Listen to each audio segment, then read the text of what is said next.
이스라엘은 솔로몬의 아들 르호보암 시대에 남유다와 북이스라엘로 이렇게 분열되었습니다.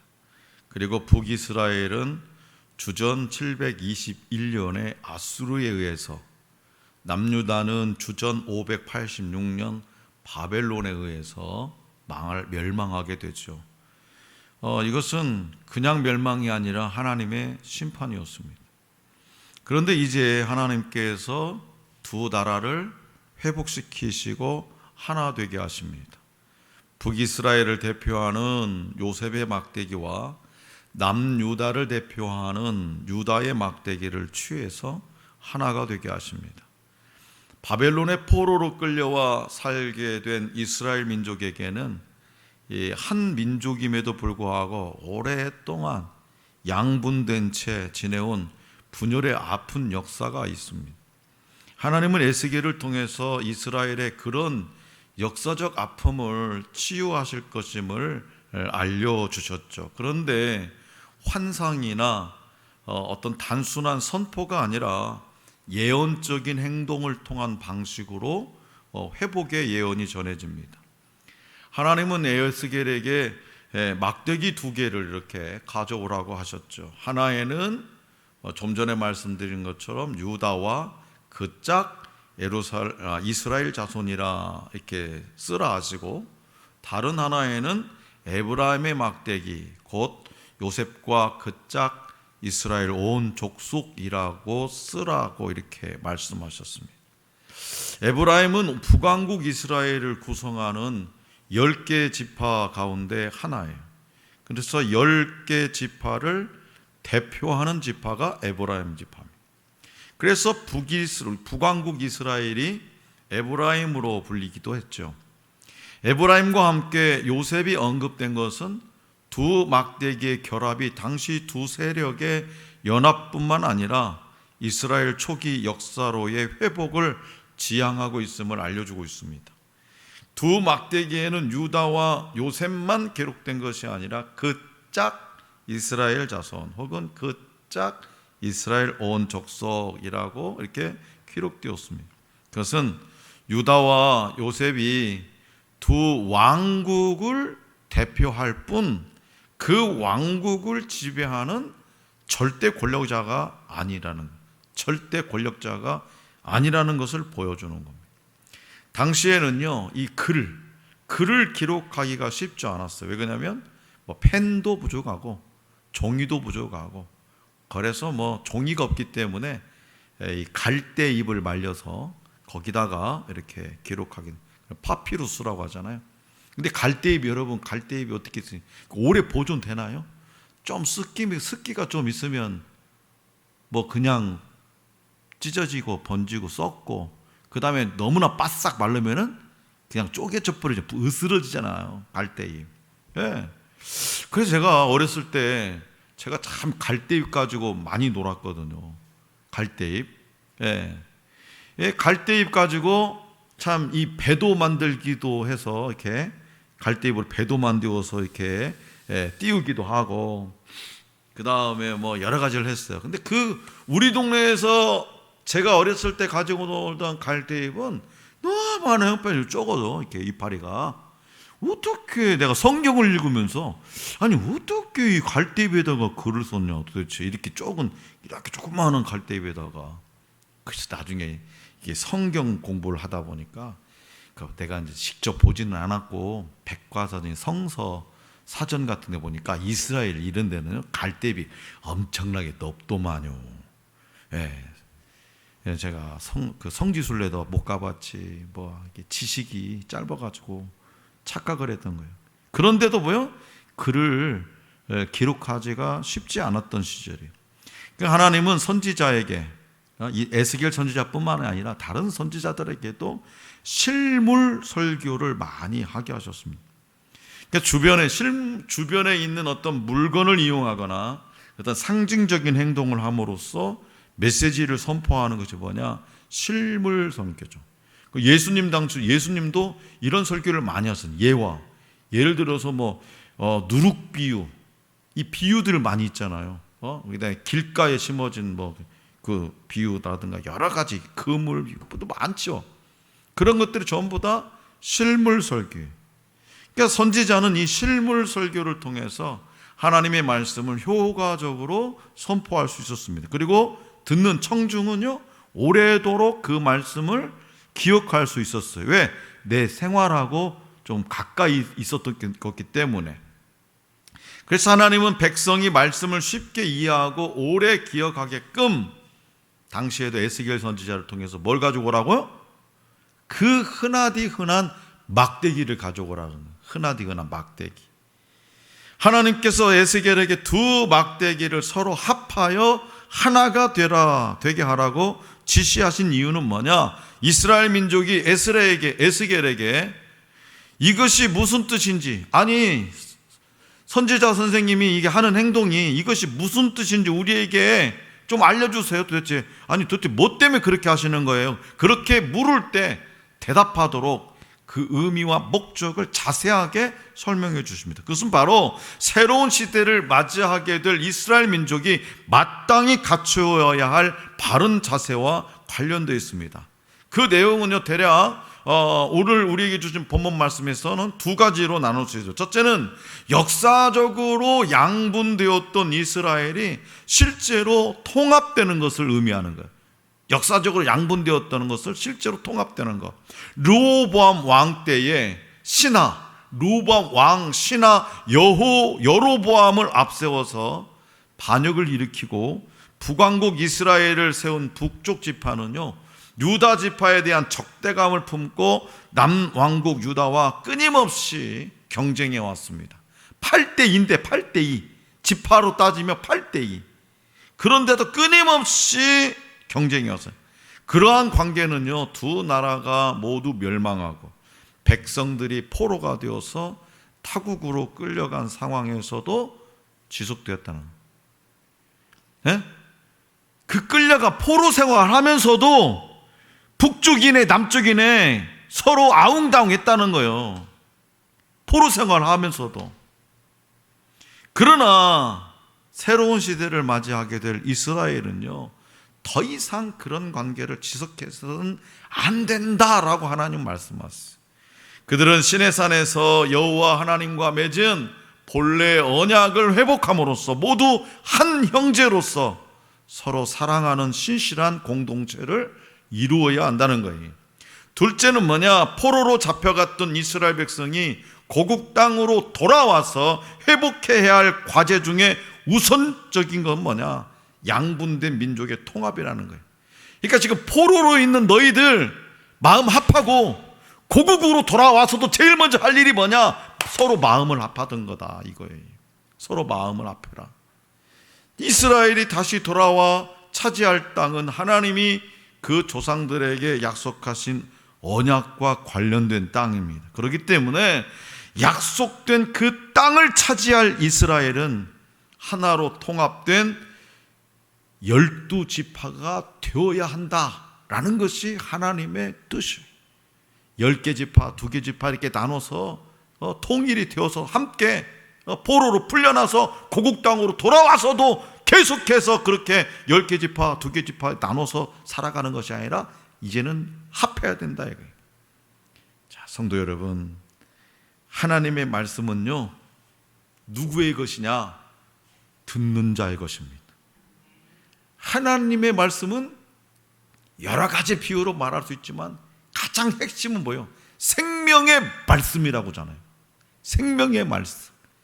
이 말씀 우리에게 죽은 자를 살릴 수 있는 생명의 말씀이라고 하잖아요. 그러니까 그 이 말씀은 누구의 것이냐? 듣는 자의 것이에요. 듣는 자. 우리 하늘 소망의 성도들도 만나는 사람마다, 물론 그렇게 안 하는 사람도 있겠지만 대부분 그랬으리라 믿어. 만나는 사람마다 나하고 언제 교회 한번 꼭 가게, 그렇게 말했을 거야. 나는 했겠지. 목사가 믿어야지. 누구를 믿겠어? 꼭 했을 거예요 아마. 만나는 사람한테 나랑 꼭 우리 교회가 좀 멀면은 꼭 옆에 있는 교회라도 꼭 가. 예수 믿어야 돼. 이렇게 했으리라고 나는 믿습니다. 왜? 담임 목사니까 믿어야지. 그렇게 했을 거예요. 그죠? 그런데도 뭐요? 그 말씀을 듣는 사람은 나 좀 교회 좀 꼭 좀 데려가 줘요. 나 언제 교회 가고 싶어. 이런 사람은 뭐요? 듣는 자예요. 그 사람은 하나님의 말씀을 자기 소유로 만든 거예요. 그런데 또 얘기하나 또 얘기해. 듣기 싫어. 듣기 싫어. 이런 사람 있잖아요. 이 사람은 뭐요? 생명의 말씀을 굴러 들어온 뭐지? 굴러 들어온 복을 발로 차버리는 거예요. 그냥 굴러 들어온 복을. 자, 그리고 또 뭐냐? 하나님의 말씀은 듣는 자의 것이고 기억하는 자의 것입니다. 듣는 것으로만 끝나면 안 돼요. 기억하고 있어야 돼요. 한 귀로 듣고 한 귀로 흘려버린 말씀은요, 이 길가에 뿌려진 씨앗과 같아서 열매를 맺을 수 없습니다. 하나님은 막대기 비유를 통해서 약속의 말씀을 백성들의 귀에 넣어 주시고 마음에 새겨 주셨습니다. 둘로 갈라진 나라가 하나 될 것이요, 흩어진 백성이 다시 주의 백성으로 회복될 것이라고 하나님은 말씀하셨어요. 이 지구상에서 유일한 분단 국가인 우리나라에 절실하게 필요한 약속이 바로 이거잖아요. 바로 이거잖아요.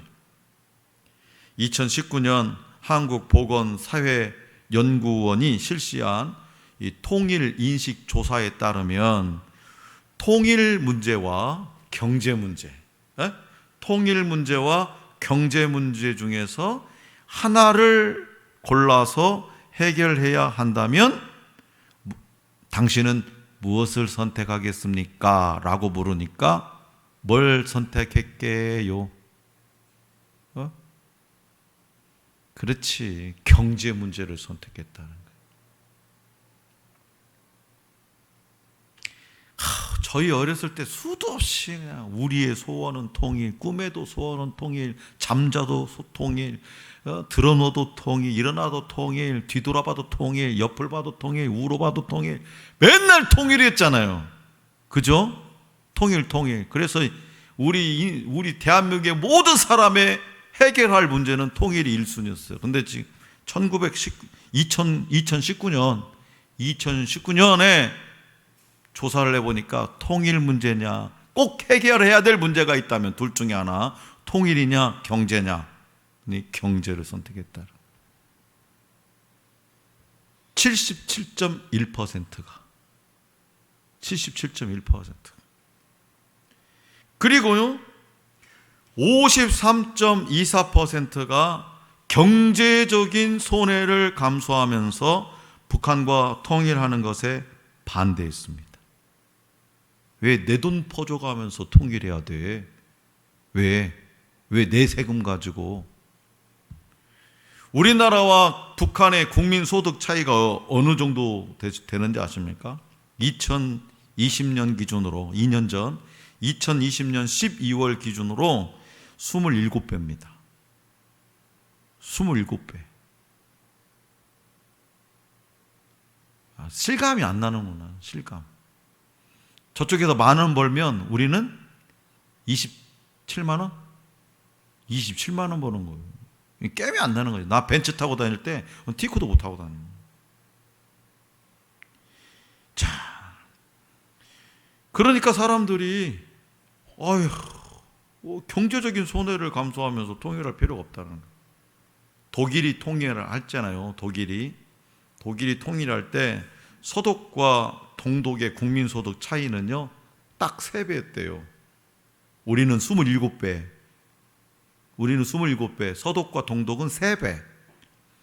그럼에도 통일 후에 서독이 20년 동안 동독 지역에다가 지원한 금액이 얼마냐? 3,000조가 넘는데, 3배 차이인데도 3,000조. 우리는 27배니까 얼마를 부어야 되겠어. 이렇게 볼 때 통일을 위해서라면 막대한 예산을 북한에 지원해야 됩니다.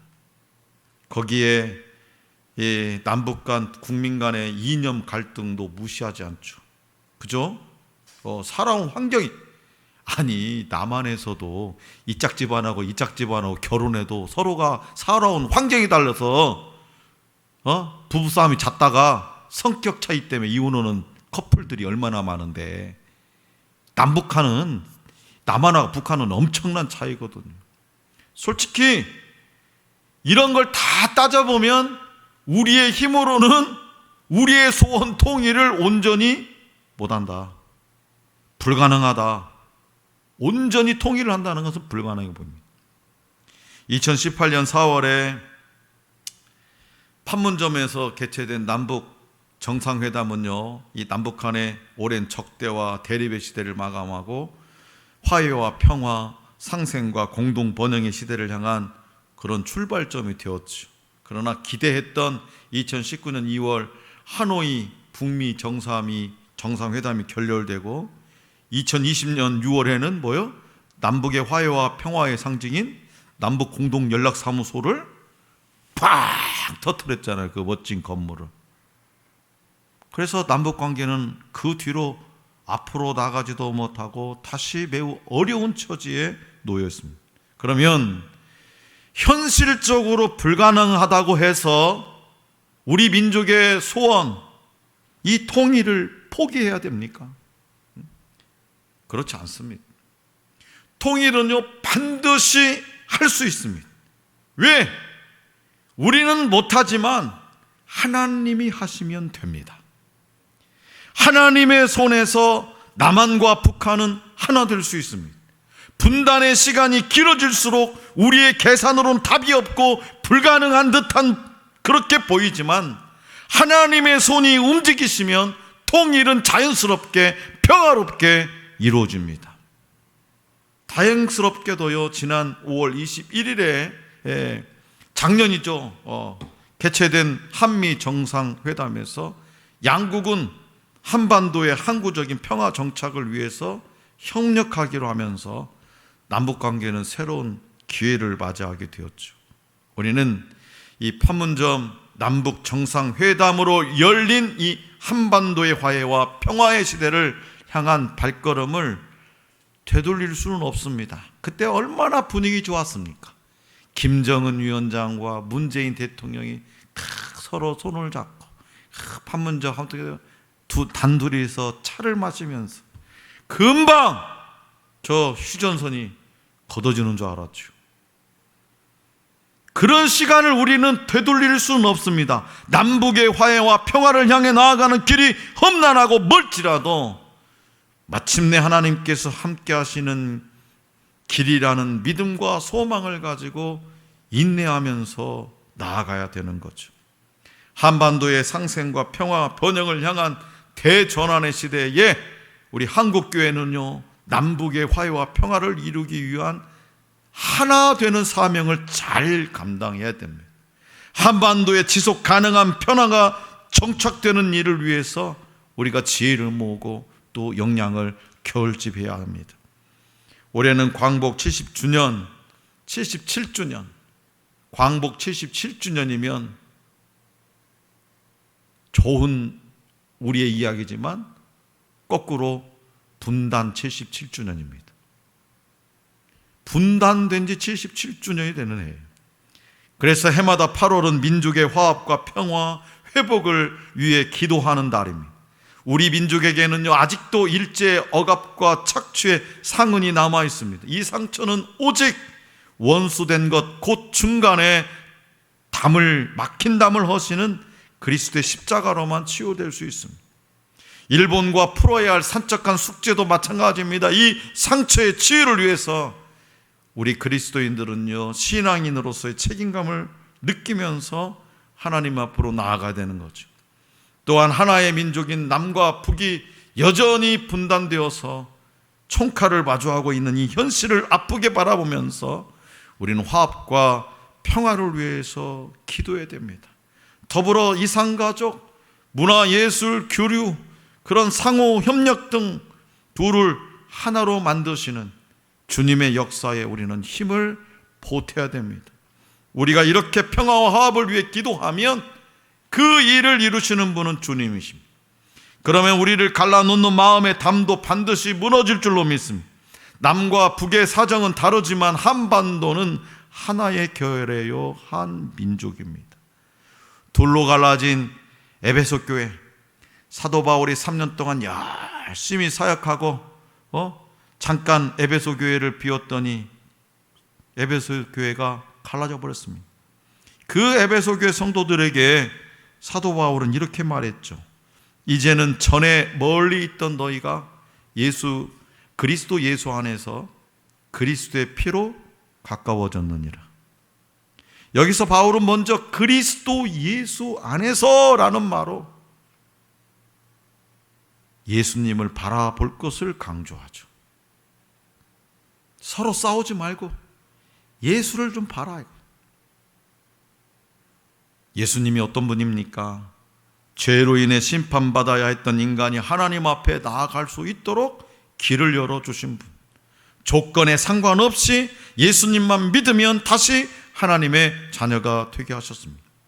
에베소 교회의 유대인이나 이방인 모두 자신들이 그렇게 해서 하나님의 자녀가 된 것을 기억한다면 서로 잘났다고 주장할 수 있겠습니까? 서로의 이념을 주장할 수 있겠습니까? 예수님을 바라보며 함께 하나님 나라를 이루는 것이 성도의 도리라고 사도 바울은 말합니다. 이 말씀은요, 오늘 우리나라, 우리 민족에게도 똑같이 적용되는 말씀. 이념으로 인해서 분열된 민족이 무엇으로 하나가 될 수 있겠습니까? 바로 예수를 바라보는 겁니다. 다른 것은 필요 없습니다. 예수님으로 인해서 구원받았음을 기억하고 예수님을 바라보면 하나가 될 수 있습니다. 그 기적이 우리 민족에게 일어나야 됩니다. 미국의 브루스 커밍스라는 학자는요, 한국전쟁이 북한의 남침에 의해 일어났다는 것을 부인했습니다.